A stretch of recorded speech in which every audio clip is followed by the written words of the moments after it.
PV അൻവറിന്റെ അനുയായികളും പോലീസും തമ്മിൽ ബലപ്രയോഗം ഉണ്ടാകുന്നത് എന്ന് നമുക്ക് കാണാൻ കഴിയും. ശക്തമായ മുദ്രാവാക്യം വിളികളോടുകൂടിയാണ് DMK അണികൾ പ്രതിരോധിക്കാൻ ശ്രമിച്ചത് PV അൻവറിന്റെ അറസ്റ്റിനെ. പക്ഷേ അണികൾ മറ്റൊരു തരത്തിലും വാഹനം തടയുകയോ പ്രതിഷേധിച്ച് പോലീസുമായി ഉന്തം തള്ളോ അങ്ങനെ ബലപ്രയോഗത്തിലോ ഒന്നും പോയിട്ടില്ല. അല്ലെങ്കിൽ മറ്റൊരു രീതിയിലേക്ക്, കാരണം നാമമാത്രമായിട്ടുള്ള അണികൾ മാത്രമേ അല്ല അവിടെ ആ സമയത്ത് ഉണ്ടായിരുന്നുള്ളൂ എങ്കിലും മാത്രമല്ല ഇങ്ങനെ ഒരു പോലീസ് വിന്യാസമൊക്കെ ഉണ്ടായിരുന്നുണ്ടെങ്കിലും അറസ്റ്റിലേക്കൊന്നും കടക്കും എന്ന തരത്തിലുള്ള വിചാരങ്ങളും ഒരുപക്ഷെ ഉണ്ടായിരുന്നിരിക്കില്ല. തീർച്ചയായും PV അൻവർ MLA സംബന്ധിച്ചോളം ഈ ദിവസം വളരെ രാഷ്ട്രീയമായിട്ടും നിയമപരമായിട്ടും വളരെ സാധ്യതകൾ ഉള്ള ഒരു ദിവസമാണ്. പക്ഷേ അതേപോലെ തന്നെ ഇന്നിപ്പോൾ രാത്രിയിൽ ഒരു MLA, ഒരു ജനപ്രതിനിധിയെ വീട് വളഞ്ഞ് അറസ്റ്റ് ചെയ്തിരിക്കുന്നത് സംസ്ഥാന പോലീസിന്റെ DYSP റാങ്കിലുള്ള ഒരു ഉദ്യോഗസ്ഥനാണ് എന്നുള്ളതാണ്. ആ DYSP റാങ്കിലുള്ള ഉദ്യോഗസ്ഥൻ അറസ്റ്റ് മെമ്മോയുമായി എത്തുമ്പോൾ അതിനോട് സഹകരിക്കുന്നു PV അൻവർ MLA. നിയമത്തിന് താൻ വഴങ്ങും, ഒരു ജനപ്രതിനിധി എന്ന നിലയിലുള്ള ഉത്തരവാദിത്തം താൻ രേഖപ്പെടുത്തും എന്ന് പറയുമ്പോഴും PV അൻവർ പറയാതെ പറയുന്ന ചില ഭീഷണി സ്വരത്തിലുള്ള വാചകങ്ങളുണ്ട്. അത് സംസ്ഥാന പോലീസിന് എതിരെയാണ്, ആഭ്യന്തര വകുപ്പിനെതിരെയാണ്, പിണറായി സർക്കാരിനെതിരെയാണ്, P ശശിക്കെതിരെയാണ്. വനം വകുപ്പിനെതിരെ അതിരൂക്ഷമായ ആരോപണങ്ങൾ ഇതിനു മുൻപും PV അൻവർ ഉന്നയിച്ചിട്ടുണ്ട്. ഏത് സമയത്തും ഏതാക്രമണം ഉണ്ടായാലും ആര് മരിച്ചാലും ഒരേ വാക്കുകളാണ് സംസ്ഥാനത്തിന്റെ വനം മന്ത്രി പറയുന്നത് എന്നടക്കമുള്ള വിമർശനങ്ങളുണ്ട്.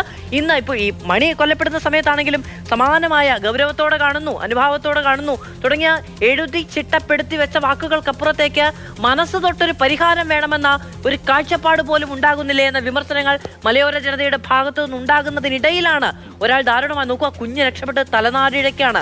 അത്രയും ജീവിതത്തെയും മരണത്തെയും നേരെ നോക്കിക്കാണുന്ന അവസ്ഥയിൽ മൂന്നാമത്തെ മരണമാണ് ആനക്കരി മൂലം ജീവനെടുത്ത സംഭവം നമ്മൾ ചർച്ച ചെയ്യപ്പെടുന്നതും കേരളം അങ്ങനെ വളരെ വിറങ്ങലിച്ചുകൊണ്ട് ആ വിഷയം ഏറ്റുവാങ്ങുന്ന സർക്കാർ സംവിധാനങ്ങൾക്കെതിരെ വലിയ ജനവികാരത്തെ കൊണ്ടുവരാൻ കഴിയുന്ന അതിന് പൊട്ടൻഷ്യൽ ഉള്ള ഒരു വിഷയം തന്നെയാണ് ഈ മനുഷ്യ വന്യജീവി സംഘർഷം എന്ന് പറയുന്നത്.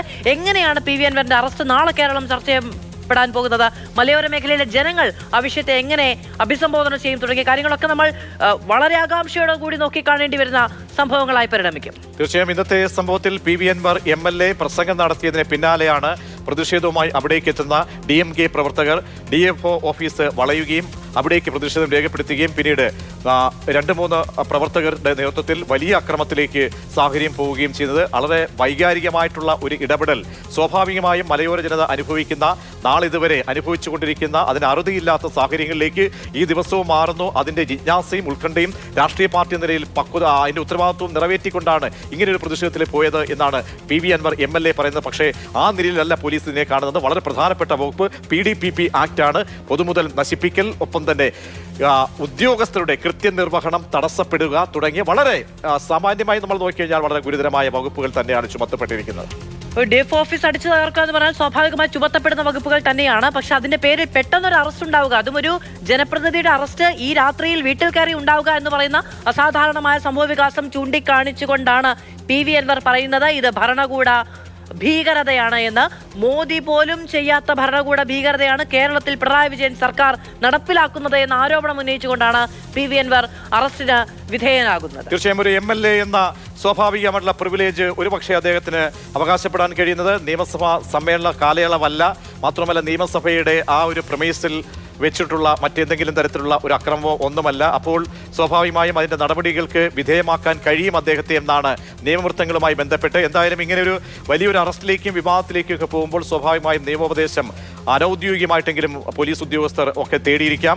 അങ്ങനെ ഉള്ള ഒരു നിലയിലേക്ക് വരുമ്പോൾ സ്വാഭാവികമായും അൻവറിനെ അറസ്റ്റ് നമുക്ക് നേരത്തെ നമ്മൾ സൂചിപ്പിച്ചതുപോലെ തന്നെ കഴിഞ്ഞ 6 മാസക്കാലം സംസ്ഥാന സർക്കാരിനെ മുൾമുലയിൽ നിർത്തിയ പിണറായി സർക്കാരിനെ പേരെടുത്ത് ഇത്ര ദാക്ഷിണ്യമില്ലാതെ ഇത്തരം വളരെ മൂർച്ചയേറിയ ആയുധങ്ങൾ ഉപയോഗിച്ച് നാവുകൊണ്ട് വിമർശിച്ച ഒരു നേതാവ്, ഒരു ജനപ്രതിനിധി നമ്മൾ അടുത്തിടെ കണ്ടില്ല. അപ്പോൾ ഈ നിലയിൽ ഇന്നിപ്പോൾ വീണ് കിട്ടിയ ഒരു ആയുധമായി സംസ്ഥാന സർക്കാരും ആഭ്യന്തര വകുപ്പും മാറിയിരിക്കുന്നു, കാണുന്നു എന്ന് വേണമെങ്കിൽ നമുക്കിതിനെ വിലയിരുത്താം. ഈ നാടകീയ സംഭവ വികാസങ്ങൾക്കിടയിലും കൃത്യമായി ജനങ്ങളോട് സംവദിക്കുന്നുണ്ട് PV അൻവർ. ഫേസ്ബുക്ക് പേജിലൂടെ ഭരണകൂട ഭീകരതയ്ക്കെതിരെ പ്രതിഷേധിക്കുക എന്നൊരു പോസ്റ്റ് 54 മിനിറ്റുകൾക്ക് മുൻപാണ് അൻവർ പോസ്റ്റ് ചെയ്തിരിക്കുന്നത്.